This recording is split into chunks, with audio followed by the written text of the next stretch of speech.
అమలయ్యేంత వరకు కూడా ఈ ఉద్యమం కొనసాగుతుంది అని చెప్పి జగన్మోహన్ రెడ్డి గారి సంకల్పం.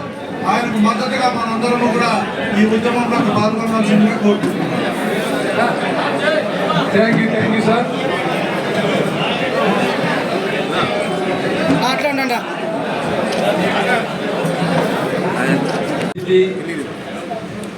హిందూపురం పార్లమెంట్ పరిశీలకులు రమేష్ కుమార్ రెడ్డి అన్న గారికి,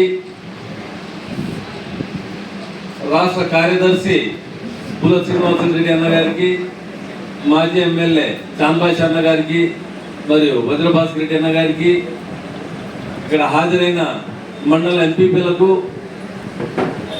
మండల కన్వీనర్లకు, జెడ్పీటీసీలకు, ఎంపీటీసీలకు, వార్డు మెంబర్లకు, అలాగే నూతనంగా ఎన్నికైన మండల కమిటీ సభ్యులకు, వైఎస్ఆర్సీపీ కుటుంబ సభ్యులకు ప్రతి ఒక్కరికి పేరు పేరున హృదయపూర్వక శుభాకాంక్షలు తెలియజేస్తున్నాను. ముఖ్యంగా నేను మక్కా యాత్రకు వెళ్ళినప్పుడు ఏదైతే వెన్నుపోటు ప్రోగ్రాం జరిగిందో దానికి సక్సెస్ చేసిన మన నాయకులకు, కార్యకర్తలకు, వైఎస్ఆర్సీపీ కుటుంబ సభ్యులకు ప్రతి ఒక్కరికి నేను పేరు పేరున రుణపడి ఉన్నాను. ధన్యవాదాలు తెలియజేస్తున్నాను. ఈరోజు ఈ కార్యక్రమం ఉద్దేశం ఏమంటే, ఏదైతే కొత్తగా మండల కమిటీలు ఏర్పాటు చేసినామో దాంట్లో సభ్యులుగా ఉన్నారు, మరియు ఇంకా పదవులు రాకుండా చాలా మంది ఉన్నారు. వాళ్ళకు కూడా పదవులు త్వరలోనే ఇస్తాం. ప్రతి ఒక్కరికి వాళ్ళ బాధ్యత ఎలా కమిటీల్లో వాళ్ళు వాళ్ళ బాధ్యతలు నెరవేర్చాలి. అలాగే ముందుకు వైఎస్ఆర్సీపీ పార్టీ మేము క్షేత్రస్థాయిలో ఎలా తీసుకొని పోవాలనే ఉద్దేశంతో ఈ పార్టీ మీటింగ్ ఏర్పాటు చేయడమైనది. ఇక్కడికి వచ్చినారు, చాలా మంది వచ్చినారు, ఇంకా చాలా మంది బయట ఉన్నారు. రమేష్ అన్న చెప్పినారు, చాలా పెద్ద గ్యాదరింగ్ అయింది. కదిర్లో పార్టీ చాలా స్ట్రాంగ్ ఉంది. ఒక పిలుపుతో ఎంతమంది వచ్చినారు చూడు, ఇంకా నువ్వు కావాల్సింటే ఇంకా చీరలు వేయాలా, నువ్వు ఏం నువ్వు చేస్తా ఉండేది అని నేను చెప్పినాను. అన్న, చీరలు లేకుండా నిలబడే మా నాయకులు, కార్యకర్తలు ప్రతి ఒక్కరూ పార్టీ కోసం కష్టపడతారు. ఏదైతే మన పార్టీ శ్రేణుల పైన దాడులు జరుగుతున్నాయో దానికి వాళ్ళు కూర్చొని పని చేయడం లేదు. అందరూ కలిసికట్టుగా ఎవరికి కేసులు పెడుతున్నారు, వాళ్ళు వెనకాల పోయే స్టేషన్లకు, అలాగే హాస్పిటల్స్ కి ప్రతి ఒక్క చోట కలిసికట్టుగా పోతున్నారు. అలాగే ఇక్కడ కూడా నిలబడతారు, కలిసికట్టుగా పనిచేస్తారని చెప్పినాను నేను. మీకు అందరికీ తెలుసు, ఈ కమిటీల గురించి ప్రతి ఒక్కరికి మాట్లాడినారు. నేను ఈ సబ్జెక్ట్ తో నేను డైవర్ట్ అయి నేను మాట్లాడతాను. ఒక సంవత్సరం నుంచి ఏదైతే ఈ కూటమి ప్రభుత్వం ఏర్పడిందో అప్పటి నుంచి దాడులు, అక్రమాలు, మా పైన దౌర్జన్యం తప్పితే ప్రజలకు చెప్పిన ఏ సంక్షేమం వీళ్ళు చేయలేదు. డైవర్షన్ పాలిటిక్స్ తప్పితే ఈ కూటమి ప్రభుత్వం ఏమి చేయలేకపోతా ఉందనేది దీనికి నిదర్శనం.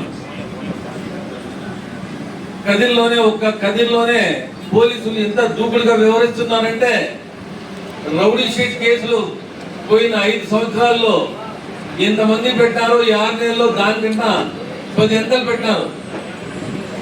ఒక కేసు పెడతారు, 2 కేసులు పెడతారు, దాని తర్వాత రౌడీ షీట్ అంటారు, సస్పెక్ట్ షీట్ అంటారు.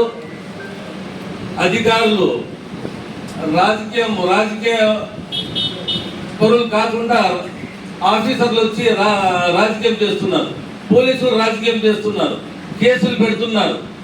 దానికి నేను ఒకటి చెప్తాను, ఎవరు ఇక్కడ ఏ నాయకుడు, ఏ కార్యకర్త అద్దరేపడే అవసరం లేదు. ఏదైనా సమస్య వస్తే అందరూ కలిసి కట్టుగా పోతేనే ఈ సమస్య పరిష్కారం అవుతుందనేది నేను చెప్పేది.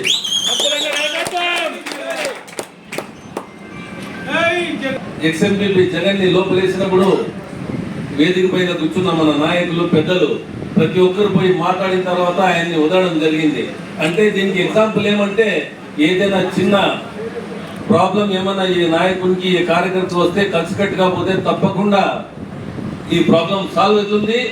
ఏదైతే ఈ కమిటీ చేసినామో మేము ఒక పార్టీ కోసమే కాదు, పార్టీలో కష్టపడే వారి కోసం కూడా ఈ కమిటీ అంతా కలిసిపోతే తప్పకుండా మేము మా అందరికి మేమే సేవ్ చేసుకుంటాం, మేమంతా సేఫ్ ఉంటామని కూడా మీకు నేను చెప్పదలుచుకున్నాను. ఈ కమిటీలు వేసిన పార్టీని క్షేత్రస్థాయిలో తీసుకొని పోయి ఇంటికి గడప గడపకు పల్లె పల్లెకు ఏదైతే గడిచిన 5 ఏళ్లలో మన ప్రభుత్వంలో జగనన్న మంచి చేసినాడో ఈ ప్రభుత్వం చేయలేదు. మళ్ళీ జగనన్న వస్తే ఆ మంచి జరుగుతుంది. ఏదో ఒక సంవత్సరం తర్వాత తల్లికి వందనం అంటే అమ్మఒడి ఇచ్చినాడు. ఈ అమ్మఒడి అనేది జగనన్న సృష్టించిన ఒక బృహత్కరమైన పాలసీ. దీన్ని చంద్రబాబు నాయుడు గారు మనం మాట్లాడుతా ఆయన కానీ తల్లికి వందనం అని చెప్పలే, అమ్మఒడి అని చెప్తాను. అంటే జగనన్న ఏదైతే అమ్మఒడి తెచ్చినారో అదే పేరుతో ఇప్పుడు కొనసాగుతూనే ఉంది. 13 నెలల తర్వాత తల్లికి వందనం ఇచ్చినారు. అది మన పార్టీ 10 సార్లు చేసిన ఎడ్యుకేషన్ తర్వాత. ఇప్పుడు ఇంకా నిరుద్యోగ వృత్తి ఇవ్వలేదు. 23వ తేదీ స్టూడెంట్స్ మరియు యువత విభాగం యువత పూర్తో ప్రతి కలెక్టరేట్ దగ్గర ముట్టడి చేసి ప్రోగ్రాం చేస్తున్నారు. దానికి కానీ స్టూడెంట్ విభాగం మరియు యువత అక్కడికి వెళ్ళి ముట్టడి చేసి కలెక్టర్కి వినతి పత్రం ఇవ్వాలని, ఆ ప్రోగ్రామ్ని సక్సెస్ చేయాలని కూడా నేను కోరుకుంటున్నాను. అలాగే ఏదైతే మేము కమిటీ మీరు దయచేసి అందరినీ కలుపుకొని పోండి. అలాగే త్వరలోనే గ్రామ కమిటీలు వేసేసి ఎవరికైతే పదవులు రాలేదో ఇంకా వజ్రన్న చెప్పినట్లు మన దగ్గర చాలా పోస్టులు ఉన్నాయి. ప్రతి ఒక్కరికి న్యాయం జరుగుతుంది. మాకు పోస్ట్ రాలేదని ఎవరు ఆలోచించే అవసరం లేదు. డిస్ట్రిక్ట్ పదవులు ఉన్నాయి, స్టేట్ పదవులు ఉన్నాయి, అలాగే గ్రామ కమిటీల్లో ఉన్నాయి, నియోజకవర్గ కమిటీలు ఉన్నాయి. ప్రతి దాంట్లోనూ ప్రతి ఒక్కరికి స్థానం కల్పించి అందరికీ న్యాయం చేస్తాం. మీరు కూడా మీకు ఏదైతే పదవి కట్టబెడతామో జగన్మోహన్ రెడ్డి సార్ మీకైతే ఏదైతే పదవి ఇస్తున్నారో దానికి మీరందరూ న్యాయం చేయాలని మరియు వైఎస్ఆర్సీపీ పార్టీ బలోపేతానికి మీరంతా కృషి చేయాలని మిమ్మల్ని అందరినీ నేను వేడుకుంటూ ఇక్కడికి విచ్చేసిన ప్రతి ఒక్కరికి నేను పేరున ధన్యవాదాలు అలాగే కృతజ్ఞతలు తెలియజేసుకుంటూ జై జగన్, జై జై జగన్.